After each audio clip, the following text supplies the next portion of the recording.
Hello बच्चों, कैसे हैं आप। उम्मीद करता हूँ अच्छे होंगे। ये कक्षा 8 का साइंस का पहला लेसन है जो हमने कक्षा 8 के लिए शुरू किया है।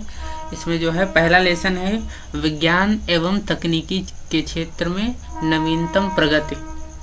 विज्ञान एवं तकनीकी के क्षेत्र में नवीनतम प्रगति। तो यहाँ पर ये बताया गया है कि विज्ञान एवं तकनीकी के ने हमारे दैनिक जीवन को किस प्रकार प्रभावित किया है, इसके बारे में हम लोग चर्चा करेंगे कि विज्ञान और तकनीकी ने कौन कौन से क्षेत्र में मनुष्य के जीवन को प्रभावित किया है। तो यहाँ पर कुछ क्षेत्र लिखे हुए हैं, लगभग 10-12 क्षेत्र हैं जिनके बारे में हम लोग थोड़ा विस्तार से चर्चा करेंगे। तो इसी क्रम में हम विज्ञान और तकनीकी के विभिन्न क्षेत्रों में हुई नवीनतम परिवर्तनों का अध्ययन करेंगे। विज्ञान अपने हर नए अनुसंधान के साथ दैनिक जीवन को सरल एवं उन्नत वातावरण को विकसित करने के लिए लगातार प्रयासरत रहा है। विज्ञान और तकनीकी के नित्य नए वैज्ञानिक शोध ने संचार, शिक्षा, अंतरिक्ष, चिकित्सा, कृषि, परिवहन, उद्योग, ऊर्जा आदि के क्षेत्रों में विस्तार एवं विकास हुए हैं। देखा होगा कि विज्ञान और तकनीकी ने मनुष्य की दैनिक दिनचर्या कार्यशैली में भी सुधार आता है। अतः विज्ञान प्रौद्योगिकी ने विभिन्न मूलभूत चुनौतियों का प्रत्यक्ष व परोक्ष रूप से डटकर मुकाबला किया है। इन मूलभूत चुनौतियों में कृषि, उद्योग, स्वास्थ्य सुविधाएं, घटते प्राकृतिक संसाधन आदि हैं। ठीक है, तो विज्ञान के क्षेत्र ने बहुत ही क्रांतिकारी बदलाव हुए हैं। यहाँ पर हम कुछ क्षेत्रों के विषय में जिसके विषय में हम लोग विस्तार से चर्चा करेंगे। तो पहला है संचार के क्षेत्र में, यानी जनसंचार के क्षेत्र में किस प्रकार से मानव और विज्ञान और प्रौद्योगिकी ने मिलकर मनुष्य के जीवन को प्रभावित किया है। फिर है शिक्षा में सूचना और संचार प्रौद्योगिकी यानी ICT के क्षेत्र में, यानी एजुकेशन शिक्षा के क्षेत्र में विज्ञान और तकनीकी का आविष्कार ने क्या परिवर्तन किया है। देखा होगा इस समय लॉकडाउन की समस्या है, तो आप इंटरनेट के माध्यम से, मोबाइल के माध्यम से आपको शिक्षित करने का प्रयास किया जा रहा है। ये विज्ञान के द्वारा ही सबसे अच्छा उदाहरण समझ सकते हो।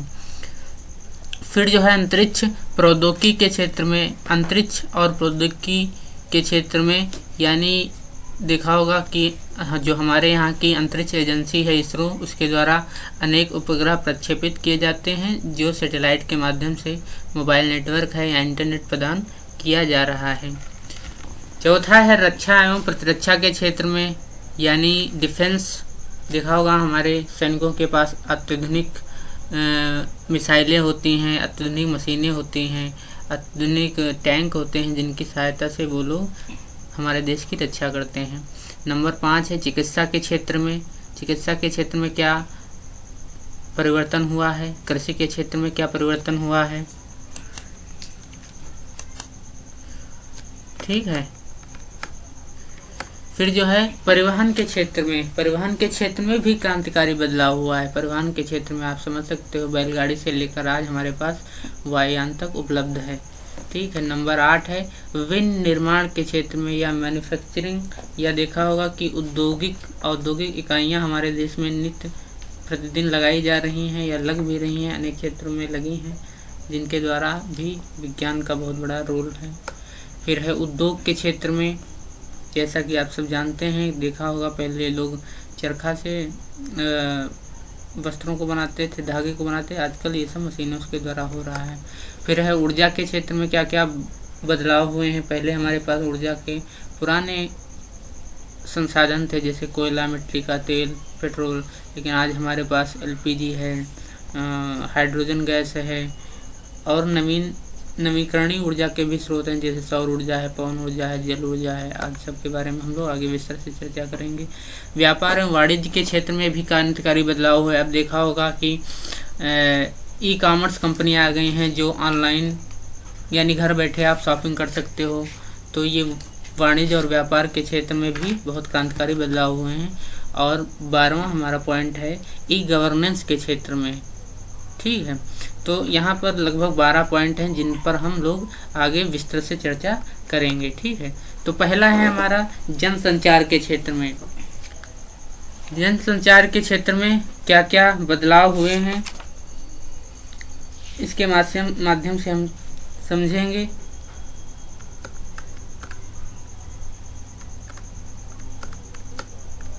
यहाँ पर देखिए, संचार के क्षेत्र में जैसे टेलीफोन है, कंप्यूटर है, टेलीविज़न है, ईमेल, स्मार्टफोन और 3G 4G, आप नाम सुना होगा कि 3G मोबाइल, 4G मोबाइल यानी थर्ड जनरेशन या फोर्थ जनरेशन।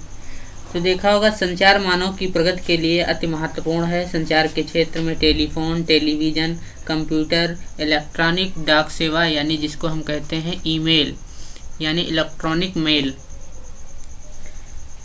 और इंटरनेट का प्रयोग जनसंचार के क्षेत्र में क्रांतिकारी परिवर्तन आया है।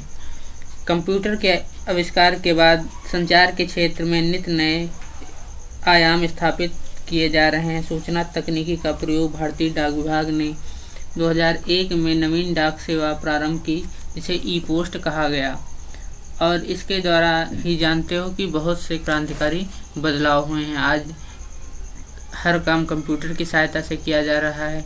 टेलीविज़न पर आप विश्व की कोई भी सूचनाएं टेलीविज़न के माध्यम से आप देख सकते हैं। अगर विश्व में कोई भी घटना हो रही है तो उसका लाइव टेलीकास्ट देख सकते हो। रेडियो के माध्यम से भी क्या होता है कि आप घर बैठे कोई भी सूचना या अन्य प्रकार के प्रसारण हैं जो घर बैठे आप सुन सकते हो। तो ये जनसंचार के द्वारा ही संभव हो पाया है। ईमेल, इसका नाम आप लोग खूब सुनते होंगे, ये इसको इलेक्ट्रॉनिक मेल कहते हैं। ठीक है, तो टेलीफोन के माध्यम से आप कहीं पर भी दूर दराज क्षेत्र में घर बैठे अपने परिवारजनों से बात कर सकते हो। कंप्यूटर के माध्यम से आप कोई भी काम आसानी से और घर बैठकर कर सकते हो। टेलीविज़न के द्वारा आजकल देखा होगा स्मार्ट टीवी आने लगे हैं, जिनके द्वारा आप बहुत सारे प्रोग्राम, पहले केवल दूरदर्शन चैनल आया करता था, लेकिन आजकल आप लोगों ने देखा दूरदर्शन पर भी बहुत सारे प्रोग्राम आ रहे हैं। तो ये सब जनसंचार के क्षेत्र में बदलाव के द्वारा ही संभव हो पाया है। ठीक है,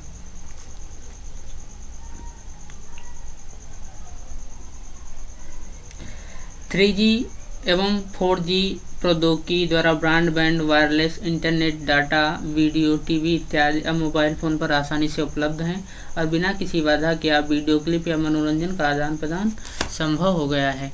यानी देखा होगा व्हाट्सएप पर आप लोगों को छोटे छोटे वीडियो क्लिप दिए जाते हैं जो आपके जो है पढ़ाई को आसान बनाते हैं।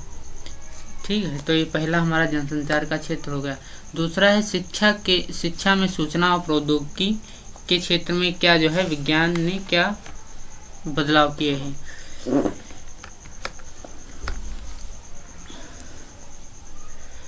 शिक्षा के क्षेत्र में शिक्षा के स्तर को सुधारने के लिए ICT योजना की शुरुआत की गई। इसका मुख्य कार्य कौशल क्षमता को बढ़ाना और कंप्यूटर की सहायता से शिक्षण प्रक्रिया के माध्यम से सीखने के अवसर प्राप्त हुए हैं। देखिए कि सरकार ने जो है शिक्षा में सुधार करने के लिए ICT योजना को शुरुआत की गई। इसका उद्देश्य था कि बच्चों को कंप्यूटर के माध्यम से उनको शिक्षण कराया जाए या उनको शिक्षित किया जाए। इसमें देखा होगा स्मार्ट स्कूलों का चयन किया गया है और स्मार्ट स्कूलों एवं किताबों का प्रयोग हो रहा है। यानी आपको डिजिटल ब्लैक बोर्ड होता है जिसमें आपको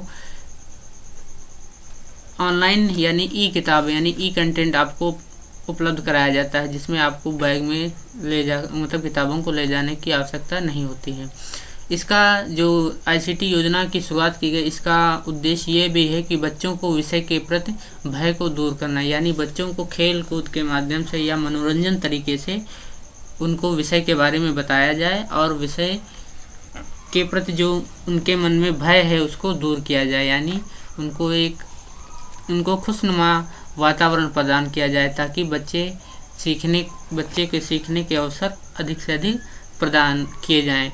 इसका उद्देश्य है शिक्षक शिक्षण के स्तर में भी सुधार लाना है, यानी शिक्षकों के लिए भी है कि वो अपने शिक्षण में और अधिक सुधार लाएं और हम अपने बच्चों को वैश्विक स्तर पर प्रतिस्पर्धा को बढ़ावा दे सकें, यानी उनके जो वैश्विक स्तर का जो है माहौल उनको प्रदान करें, ताकि वो अन्य देशों यानी अन्य देशों के बच्चों के बराबर जो है प्रतिस्पर्धा कर सकें। शिक्षा के स्तर को सुधारने के लिए विशिष्ट शिक्षकों की नियुक्ति की गई जो ICT केंद्र शिक्षा देने में समर्थ हो। स्कूल योजना में ICT के अंतर्गत कई राज्यों एवं केंद्रशासित राज्यों में स्मार्ट स्कूलों का अनुमोदन किया गया, यानी स्मार्ट स्कूलों का चयन किया गया। इसका उद्देश्य युवाओं को ICT का प्रयोग करते हुए वैश्विक स्तर पर प्रतिस्पर्धा एवं संस्थापन जीविका एवं ज्ञान आधारित समाज में बढ़ोतरी में सृजनात्मक दृश्य तैयार करना है। शिक्षा के क्षेत्र में सहायक सामग्री के रूप में एक नई क्रांति आई है, जो बच्चों को खुशनुमा वातावरण एवं मनोरंजन तरीके से शिक्षा प्राप्त करने के विषय के प्रति भय को दूर करने में सहायक सिद्ध हो रहा है। यानी बच्चों को किसी भी, जैसे देखा होगा बच्चों को ज़्यादातर मैथ्स विषय से डर लगता है, लेकिन ऐसी टेक्निक्स का जो है ऐसी तकनीकी का प्रयोग किया जाए ताकि बच्चों को आसानी से समझ में आ सके। तो शिक्षा के क्षेत्र में भी क्रांतिकारी बदलाव हुए हैं। तो इस वीडियो में हम केवल दो क्षेत्रों में के ही बारे में चर्चा करेंगे। संचार के क्षेत्र में हो गया है और दूसरा है हमारा शिक्षा के क्षेत्र में। आजकल देखा होगा कि ऑनलाइन शिक्षा उपलब्ध कराई जा रही है, तो ये शिक्षा के क्षेत्र में ही सूचना प्रौद्योगिकी की एक क्रांति का ही एक नतीजा है, जिससे आप लोगों को घर बैठे मोबाइल के माध्यम से आपको पढ़ने का अवसर मिल रहा है। ठीक है, तो ये शिक्षा के क्षेत्र में विज्ञान प्रौद्योगिकी द्वारा एक क्रांति समझी जा सकती है। तो आप इस तरीके से ये आप समझ सकते हो। तो इस वीडियो में इतना ही। बाकी विज्ञान एवं तकनीकी के क्षेत्र हम जिनके बारे में अगले वीडियो में कुछ 2-3 वीडियो में इस लेसन को हम पूरा कंप्लीट कर लेंगे और आप इसको रेगुलर देखते रहिए। बाकी जब लेसन पूरा हो जाएगा तो उसके आपको जो है क्वेश्चन आंसर मिलेंगे।